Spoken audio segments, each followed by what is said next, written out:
Live from Shore Manor Studios, this is Tales from a Small Town Journalist with Matt Shore.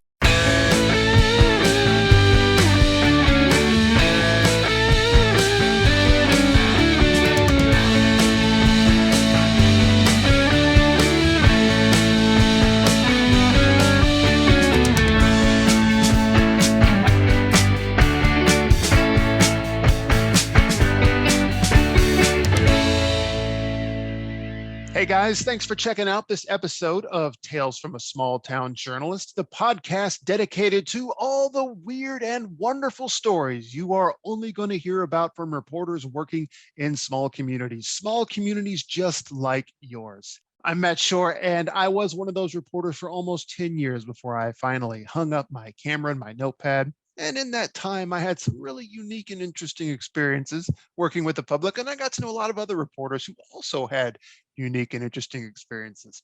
Now, before I go any further, I do want to make sure and mention this is a listener-supported podcast, supported by wonderful folks just like you. There are a handful of great ways that you could show us some support. First, I'd like to just invite you to my Patreon page, launched it just a few months back, patreon.com/Matt Shore. If you like any of the books that I've written, most of them are spooky and eerie. There's more of that on my Patreon page. I'm sharing short stories, ghost stories, blog posts, and more. And it's all very affordable. Even just $1 will get you something. So I hope you'll give that some thought. Another cool way to show some support would be just go to my website, www.mattshore.net, and you can support us financially there by purchasing one of my books. We've got science fiction, we've got horror, we've got comics, we've got young readers, we've got old readers, we've got a little bit of everything. So go check that out if you would. I'd really appreciate it. And of course, another fantastic way to help us is to just spread the word. Tell everybody about this podcast. Use whatever social media channels you have at your disposal. Twitter, Instagram, TikTok, Facebook, Snapchat, probably a handful of others that I'm not aware of at the moment because I'm right there on the cusp of being old. This episode, I'm going to be talking to an old friend and former boss, Chris Smith. Chris Smith is currently the editor for ClarksvilleNow.com, an online, totally online journalistic platform where they share the news for the community of Clarksville, Tennessee. And this is actually a little bit significant because it's not the first time Chris has been here. Last time I chatted with Chris, he was still the regional editor for the Leaf Chronicle newspaper and a few other papers right there in this region. And he had been in newspapers for several decades. So to make that kind of switch from, print journalism to just strictly digital, that was no insignificant thing for him to do. So, and it made a change for the community as well, because all of a sudden the journalism that Chris was providing on one side was suddenly coming from another side. And then we had some new journalists come in. So the change has definitely been felt. I think people may not quite be aware of it if they're not paying, as close attention to it as I might, but it's certainly there, and the waves are certainly reverberating throughout the community. Now, Chris is probably as dedicated to journalism as anybody that I've ever known. I can remember times when he had to go back and review articles to submit for like AP awards and so forth, and his day started in the morning, and I would come in the afternoons to do the evening shift. So when I got there, he had been there at least 6 hours, and I would pull my whole shift, finish up, get ready to go home, and he would still be there with papers strewn about the entire office, reviewing everything just to make sure that he found the exact best one. And, when I was there, even when he went home, he remained on call if I ever needed assistance. So yeah, very dedicated to the craft, very dedicated to the industry. I mean, it's his life in a way that even I can't quite fathom. So he's got some interesting perspectives and some great stories to tell. And so let's not ramble on any further. Let's shift gears now and go chat with my old boss, Chris Smith. This episode is brought to you by Moby Dick: Back from the Deep, the webcomic chronicling the white whale's return in modern times as a zombified beast. This terrifying high seas adventure boasts more than 78,000 viewers, 4 successful Kickstarter campaigns, and numerous mentions on comic book and horror podcasts, e-zines, and more. Check out this monstrous tale at backfromthedeep.com if you dare. Okay, I'm joined by Chris Smith, my old boss and the current editor-in-chief of ClarksvilleNow.com. Chris, thank you for joining me. How you doing? Doing good, doing good. There's no pressure now since I don't have to answer to you. We can do whatever we want. Exactly. And including drinking while on the job. So there's that. There you go. Cheers. When I worked for Chris, of course, Chris was still the senior editor at the time. He changed jobs a few times when he was still with the Leaf Chronicle, working with Gannett. He has since switched over to Clarksville Now, and I feel like that's kind of the elephant in the room that I have to ask since the last time you were here. It's been a hot minute or two.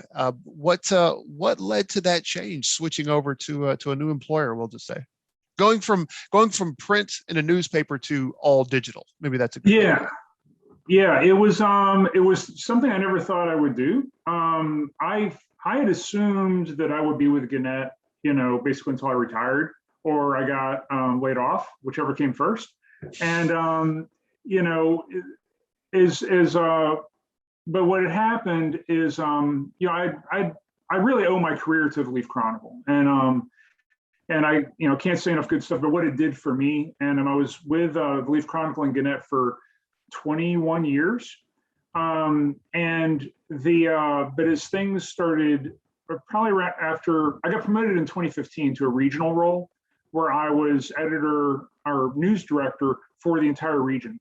So I was supervising the editors in Clarksville, Jackson, Murfreesboro, and then Columbia, while also supervising the editors in I think there were 5 or 6 weeklies surrounding Nashville. So it was a big job, and I was having a lot of fun doing training and coordination. I was working out of the Tennessean, and it was really nice to help kind of support all those small town editors and help elevate their work and help give them training and make sure they were getting all the latest resources, and I was able to advocate for them. And then we hit another round of layoffs.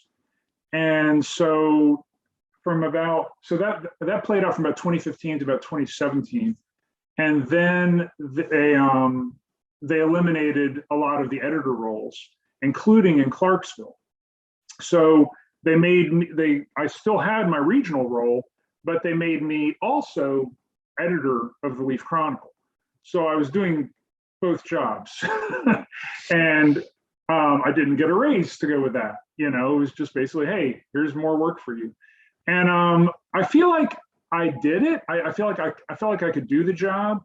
I could pull it off, but I also felt like I wasn't doing anything at 100%. Or when I would try to do any given thing at 100%, other stuff would fall off. It was just too much. So I did that, but I kept plugging away at it. And then in 2020, we were going through typical furloughs. We got to where about every year we would have a series of 1 week mandatory furloughs for every manager. And if you're not familiar with that, basically it's a week off, but it's a week off with no pay. And on day one of my furlough in July of 2020, I got a call from from a colleague who's the general manager of 5 Star Media Group, which runs our competitor, Clarksville Now. And she called and said, hey, I've got this editor position open. I want to know if you knew anybody who might be interested, or if you might be interested. And I thought about it, and I thought, well, no, I'm going to retire with Gannett, or wait till I get a nice severance package or something. And as the more I thought about it, I thought, well, wait a minute, I'm only 51 years old. I've still got a lot of career left in me, and I don't want to keep just sort of seeing more and more layoffs and more decline. Why not just move over to something that's digital focused? And the general manager for 5 Star, Katie Gamble, just she gave me free reign to do whatever I want with Clarksville Now. And so I thought, okay, well, let's take this digital focused operation and inject investigative journalism into it and really turn it into something, of a much higher level. And so, yeah, so we were able to make a deal, and it worked out great. And I'm really thankful that I was able to kind of have a landing pad, because print is declining nationwide. It's not anything wrong with the Leaf Chronicle. It's nothing particular to Clarksville or Montgomery or Poughkeepsie or Fargo. Print is declining everywhere, and I'm glad that I can still be a part of the future of local journalism in this new role. So that's kind of a long answer, and there's a lot of detail I could go into about any of that, but that's the mile high view of it. For the longest time when I've talked with people about like print versus digital, like they would make the blanket statement like print is dead, or just in general that it is. And I would always say, well, I don't think it's dying, but it's definitely evolving, and it's changing from the traditional newspaper that everybody remembers and we grew up with to purely digital formats. I mean, I myself do this. I primarily get my news through my phone.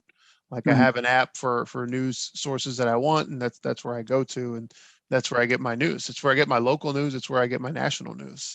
I mean, that people used to sit at the table with the newspaper, drinking coffee in the morning. Well, now I'm at the table drinking coffee, looking at my phone. I'm definitely a millennial in that sense. Yeah, and I've made that transition too. I mean, it used to be I could not eat breakfast without a newspaper, but what is as news became more digital and the cycle became more of a 24-hour cycle, I got to where when I get up, I don't have time to sit and read something for pleasure. When I wake up in the morning, first thing I do is I start, I heard somebody call it checking the traps. Kind of like, you're a crabber, you got to go check your traps. So I check TweetDeck, I check my, my personal Facebook, I check the Clarksville Now Facebook inbox, and go through the Twitter feeds of all the Nashville media station or the statewide media stations, make sure we haven't missed anything. And then I start optimizing the website. That's my breakfast now. So yeah, it's a very different world. And yeah, print, I don't know that print is dead yet. I think it is definitely dying because the people like you and me, I mean, we're fairly old news consumers, Matt. I mean, I'm 52 now. You're probably 35, 40. Sure. Okay. Yeah. So, I mean, but my kids, they're in college. They consume news all day long, but they're looking at the ABC news feed on Snapchat. They're looking at digital media sources. So I think it's key for local journalism to find a home in a digital format, and not worry about print, because we know that print is going away. There's just no two ways about it. Print is going away. It's a matter of how long it takes and how many iterations it goes through before it finally does go away. It'll probably be a drop in frequency. You'll probably see more and more papers go to 5 days a week, and then 3 days a week, and then maybe even go weekly. I think that'll happen faster than not. But what a lot of the print operations are trying to do is survive on the digital subscriber business model. And I just don't know if that's going to make it, the digital subscriber business model. I don't know if there's enough people out there who are willing to pay for digital news. Yeah, there was a discussion about that. It's been a while back, and I forget who really started it, but they said that people were able to get news for free for so long. Mhm. And then all of a sudden, it's like you can't get something for free and then be told, well, wait, you've got to pay for it now. People are going to fuss and fume over that. And then on top of that, you have a new generation of extremely tech-savvy kids who find ways around it. Yeah. So, yes, that's a tough hill to climb. Yeah, and the other thing too is I feel like we've walked away maybe too quickly from the advertiser-based business model. If your journalism is free and you've got a good product and you've got good relationships with your local advertising community, you can have and advertise a free journalism that's supported by advertising. That's what Clarksville Now is. And it controls 75% of the local digital market share for journalism in Clarksville. And it's all advertiser supported, and it's all free. Now, it's got a good underpinning because it's got the infrastructure of the 9 radio stations that are part of a 5-Star Media Group. But the staff at Clarksville Now is actually the same size as the staff now at the Leaf Chronicle when it comes to the number of people working there, which, I never thought I would see that, but it's there. And that's kind of the way the state of things, now. So what's it been like working leaving newspaper behind, coming up to all digital? Has that been a big transition, or? It's been a really relaxing and wonderful and relief transition, because when, throughout my career, and I worked in journalism and print journalism for 6 years before I started at the Leaf Chronicle. So it's been over 25 years that I worked in print journalism. And I was always on the, as you know, we are both on the copy editing side of things. So we weren't just creating the content and going home at 5 o'clock. We were the guys slogging through, putting all that content in, designing it on the pages and writing the headlines and editing the copy and making sure it went to press and that it came off, looking the right way when it came off the press. So I was very heavily involved in the print production side of things. But now, I can have a great story that one of my reporters has put together. I can work with them on the story for several hours. We can make sure everything is the way it needs to be, and we hit publish, and we're done. We move on to the next thing. Whereas, as you know, like in the print world, you hit publish for the website, and that's just the beginning. Because now you've got to talk to the designer, and you've got to look at how it's going to look on front page. You've got to proof the front page. You've got to do all these other steps and then worry about what could go wrong. What if the headline has a spelling error in it the next morning, and you're not going to find out until Reba calls you at 7 a.m. Complaining about the newspaper being late and an error being in the lead on the story. Whereas now it's all instant. It's all instant feedback. You can change things quickly. It's really nice to be able to just focus on digital. And the cool thing is, by being able to focus just on digital, I find myself being much more heavily involved in the actual journalism, the actual content, because I'm not worried about the production side of things. Gotcha. So have there been any fun, unique experiences since you started with your new employers? Well, one of the strange things, because it is a radio station, I'm surrounded by on-air talent, and they are very loud, and they all have very strong personalities, and they all think they are hilarious. And so all day long, I'm trying to work, and there's people like wandering past my door, yelling to each other. Not just talking to each other, yelling to each other, what I would previously have thought of as highly inappropriate jokes. And it's all in good fun and humor, and it's taken some getting used to. But yeah, it's fun. And if it annoys me, I can just close my office door. But it is a very different environment from the very staid, much more, I guess, professional type environment of the Leaf Chronicle, or especially the Tennessean, where you wouldn't dare, yell a joke out loud at the Tennessean. It was a much more pent-up environment. The only man ever allowed to yell in the Leaf Chronicle newsroom was Phil Gray. Yes, and he could yell. He was good. Yeah, he was a great guy. Yeah, he was. I miss him a lot. Yeah. But out of curiosity, working with radio, have you ever like crossed paths with that world apart from just outside your door? Because uh, I managed to make several friends who were in radio journalism over the years, and they are a unique breed. Yeah, yeah, they are. And I haven't, it's been interesting because Clarksville Now was initiated as a community website. And a lot of the other, it's part of a larger radio group called Saga Communications. It has 20 radio groups across the United States. And a lot of the other radio groups across Saga had news talk stations first. So their radio news departments, or their news departments, evolved out of broadcast. Whereas in Clarksville, the news department evolved out of digital.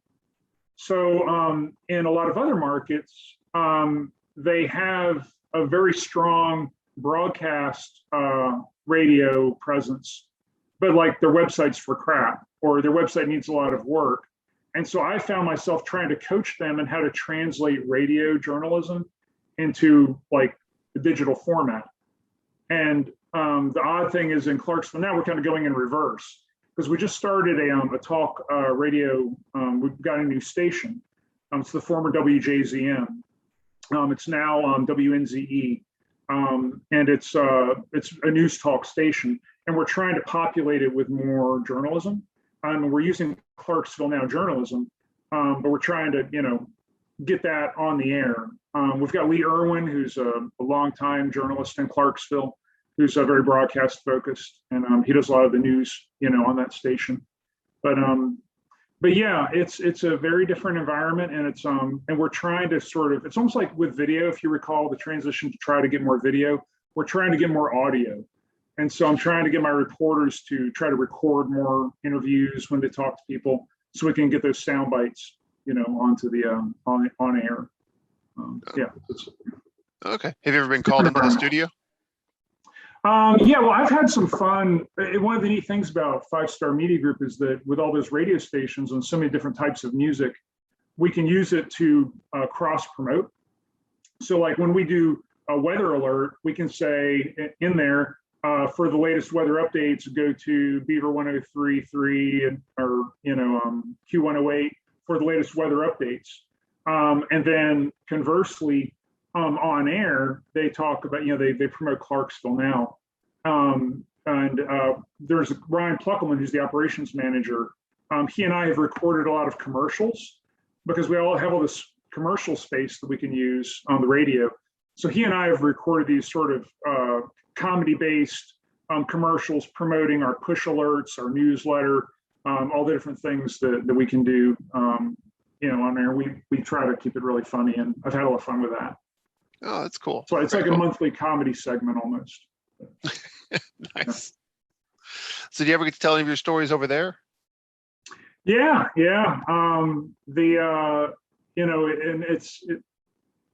Journalism has changed so much. I find myself trying to explain to young journalists who have practically never picked up a newspaper, what it was like, 10 years ago when this certain issue happened or that issue happened. So I find myself being the bearer of a lot of war stories, trying to impart to young journalists now that I didn't ever find myself in that role as much before, because so many journalists that we hired were more experienced, that kind of thing. Have any of them ever referred to the past as the late 1900s? I haven't heard that one yet. I'm hearing it here and there from some of my teacher friends that students are referring to like the 90s as the late 1900s. The late 1900s. I like that. Yeah. Yeah. Thanks, kids. Appreciate that. Your very existence was already a reminder of my mortality, but now you got to rub it in my face even more, right? Yeah. But you got, it's the teachers that taught us, they remembered, the roller skating and the Sonic drive-throughs and stuff like that, and the Chuck Berry and Wolfman Jack and all that kind of stuff. So, true. Yeah, and Woodstock. Yeah. Well, none of my teachers remembered Woodstock. They either weren't there or they were there, and they still don't remember. So, speaking of stories in the past, any fond memories that we didn't get to talk about last time that you can look back on? Oh gosh, there was one that I thought was kind of funny. This happened to one of the newspapers that I was overseeing when I was regional news director. It was one of my first interactions. I think it was my first site visit to that publication. We had to like move the date forward because the editor was not comfortable. It was a new editor, and she wasn't comfortable with the meeting she was going to have with a guy who's a restaurant owner who had just given one of the prayers at a National Day of Prayer breakfast. Well, at this breakfast, he prayed for the nation, and he prayed for the schools, and he also prayed. I don't remember exactly what he said, but it was something like, "For God to save us from gay people." And it was very clear, very explicit. The reporter, I think he had a recording of it, and he had written down in his notes what the guy said. And in the coverage of the National Day of prayers, he mentioned that one of the speakers prayed for basically God to get rid of gay people, but however it was that it was worded. But this guy was furious that the reporter had included that in his coverage. And the reporter was like, "You said this in front of hundreds of people. You prayed this out loud for hundreds of people." He was like, "Yes, but I didn't want you to say anything about it." And he was insisting that we print a retraction. And I was trying to explain to them, there's nothing to retract. So there's nothing, you said this. It was not incorrect that you said this. He said, "Yes, but I didn't want it to get out there," because he was a restaurant owner, and stereotypically, a lot of his employees were gay, or were gay advocates, and so he was getting a lot of pushback from the community and from his own staff about this horrible thing that he said about gay people. But his wife was furious. His wife was there with him. He was furious. Wife was furious. And they were wanting to sick like every advertiser on us and everything. And it was one of those moments that I faced again and again as an editor, where I don't like having to tell people no. I don't like having to argue with people. I am not a confrontational person. And I just had to look at the guy and just listen and nod my head and saying, "I am sorry, you are so frustrated. I know this is really annoying to you, but we're not changing our position. There's nothing to retract. We're not retracting anything. I'm sorry you feel that way," and just let him vent at me. And but inside I'm thinking, "Oh my Lord, you jerk." I mean, why are you bringing all this hatred to a friggin' National Day of Prayer breakfast? It should be all about love, and you're sitting there spouting off your, homophobia. So, Reminds me of a comment from one of my favorites, Jim Cornette. I don't know if you know who that is. He's a personality from the days of yesteryear, the late 1900s of professional wrestling. And he once made a comment. He said, if you don't want to be called stupid, stop doing stupid things. Yeah. But the guy survived, and we didn't print a retraction. We just tried to work with him, and and it all worked out fine. But I suspect the advertisers didn't do anything either. No, not that I noticed. Okay. So. Yeah, I don't know that I have any personal accounts of hostility like that. I've been in that spot though, where people want, and I'm just there to listen, let them vent all their anger and frustration out on me, and I'm just like, Can't do anything for you, but I'll listen to you. There was one conversation, and I don't know if I shared this story with you last time. There was a woman who, it was a horrible situation. I believe it was a triple murder. Her daughter and her daughter's two children had been killed. and we printed an article about it, and there was something incorrect. It was some minor point, like the police had given us the wrong name or something like that, or a wrong middle name or something like that. So it was incorrect, and she was calling to get us to correct it. But she was so upset and angry, and we were like the ones that she was taking it out on. So I was talking to her, and she was screaming at me over the phone, cursing at me. And I said, "I'm so sorry. We'll be glad to fix this. We would very much like to tell your daughter to humanize the story. And obviously, she's not just a victim; she's a real person. We would like to know more about her. And would you be willing to tell me all that?" And she said yes. And she started telling me about her daughter. And then she flipped right into screaming and cursing at me. And so I found myself in this weird situation where I'm taking notes, asking her questions as calmly as I could. And then she starts cursing at me again and screaming at me. And then I'm calmly, I ask her some more questions. So I had this entire interview with her where 8 times during the interview, she's screaming and cursing at me. And meanwhile, I'm taking notes as she's telling me this heart-wrenching details about her murdered daughter. She ended up being a great source as the trial moved through the process, and the reporter developed a really good relationship with her, and we were able to, help tell her daughter's story in a great way. But it was just one of those examples where so often, I think, in journalism, as an editor or as a manager or as a reporter, you end up having to be sort of the sponge for people's venom. And sometimes out of that, you get great stories and you build great relationships. But man, it takes a lot of patience and a lot of just abuse, along the way. Yeah, it's a thankless job at times. Yeah. Too many times, really. Yeah. Well, I hate to end on a somber note like that. Do you have any other stories you'd like to close with that are just absolutely hysterical? Oh gosh, see, I think I told my funniest ones last time we talked.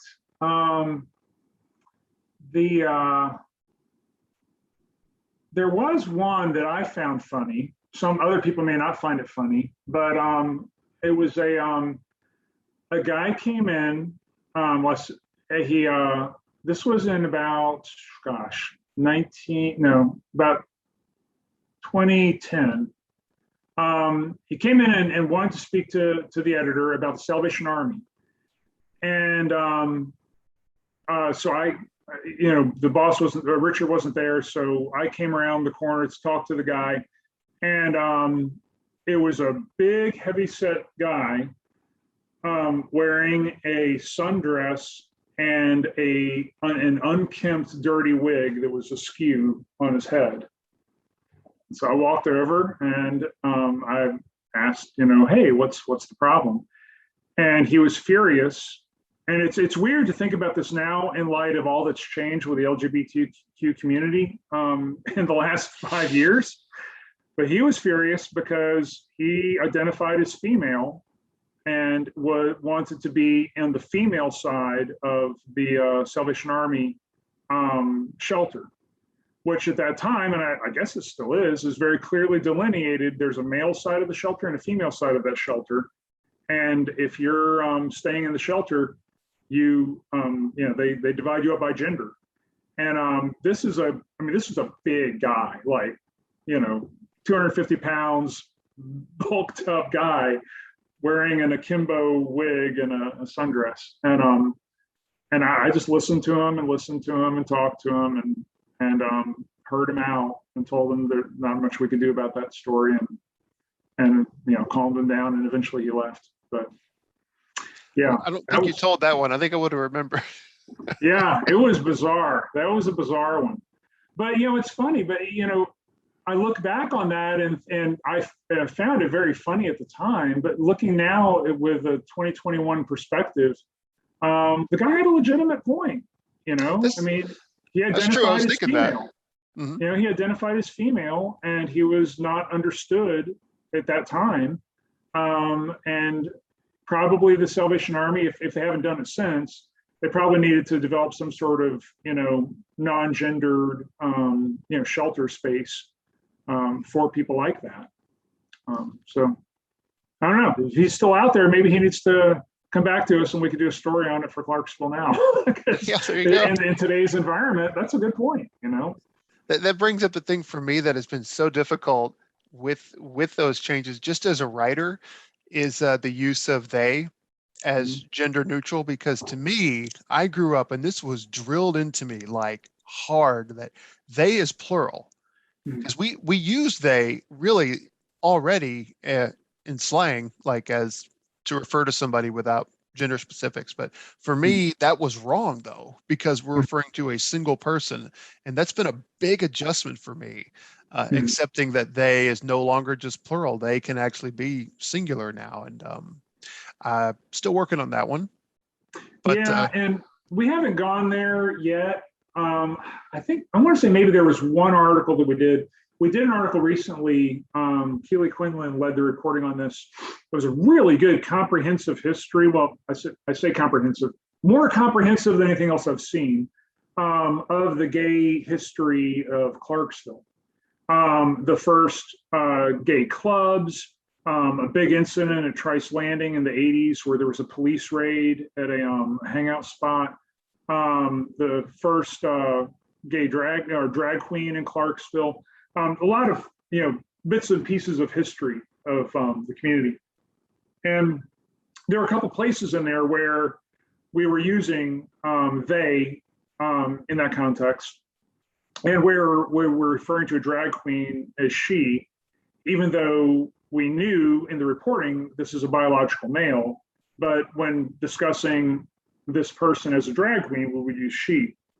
So we had a lot of really interesting conversations about how to be respectful of people's identity in doing that reporting, because clearly within that context, you want to be sensitive to the way people are wanting to present their gender.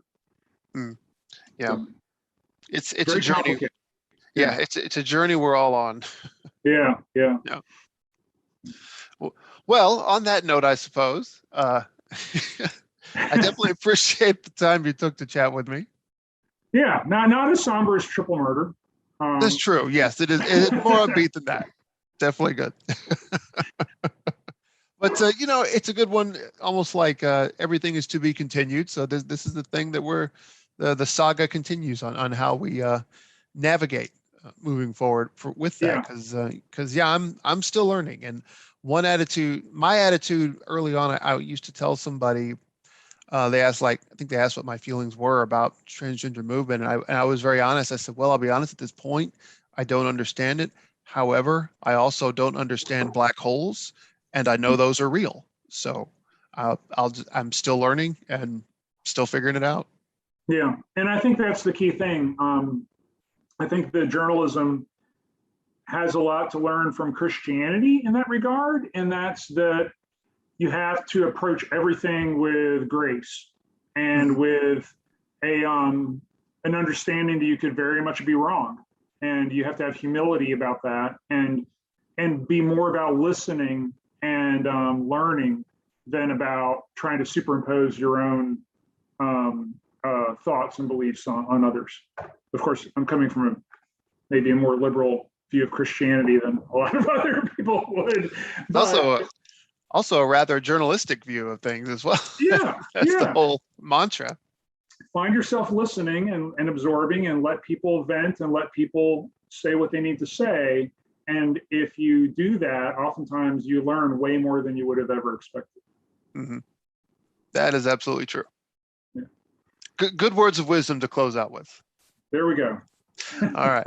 Well, thank you again. I appreciate it. And I hope you have a good night. And if you need a fourth beer after this, cheers. All right. Thanks, Matt. It was fun. Hey, if you haven't already, be sure to visit the official Shore Manor online t-shirt shop, the purveyors of all things spooky and all things Halloween, as long as it's in t-shirt form. You can find it at mattshore.net. Just click on shop at the top of the page. And while you're there, be sure to use the promo code journalist and get 10% off of everything in the store. Once again, that's mattshore.net and click on shop at the top of the page. All right. Thank you, Chris. It was great catching up, hearing how things have been going after all these years. Glad to know that seems to be going pretty well for him. And just glad that he's still going strong as a local journalist. I say this all the time, but I'm going to say it again. Uh, if you know a local journalist out there, let them know what a good job they're doing and how important they are. If you know Chris, drop him some good vibes on social media. If you don't know Chris, but you know some other local journalists in your area, drop them some good vibes. Let them know how important they are, because local journalism is so important. It is so vital for keeping us informed in our communities about what is happening and how outside factors impact us right now, more than ever. It seems, I keep saying more than ever, and it's not a lie, because it just slowly seems to get more and more important, and it seems to get faster and faster that it's more important. So they're so important to our communities. They're vital. Let them know. Let them know how appreciated they are, because all too often journalism, even at the local level, is a thankless job. So tell them you appreciate them. Tell them you're thankful for them, and tell them how much they matter. I hope everybody is coming down okay from the Halloween hangover. Myself, this is a bit of a, I don't know, down time of year, I guess you could say. Halloween's epilogue as we gear up for what for most people, I guess, are the big holidays. But for me, Halloween was the big one. But, if you're like me, don't be sad. Halloween is forever. It always comes back. And, if you keep it in your heart, then it's Halloween all year long. So I guess with all that said, all that's really left, I've got to move on to some of those cheap plugs. I mentioned this at the beginning, but I do have a Patreon page. If you feel so inclined to show me some love there, I would appreciate it. It's patreon.com/Matt Shore. We've got quite a few ghost stories posted on there right now, as well as some of my blogs and thoughts and other odds and ends that are going to be coming along in the future. So it's very affordable. Even just a single dollar will get you something. So please consider checking that out. And also feel free to look me up on my website, www.mattshore.net. Got a lot of great things over there as well.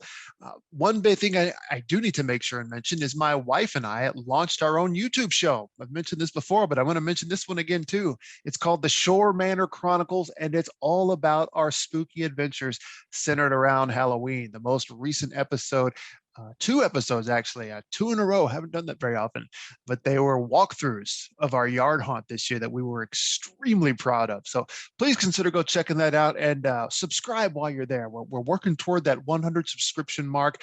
We're less than 30 people away. So if you could help me hit that milestone, I would really, really appreciate it.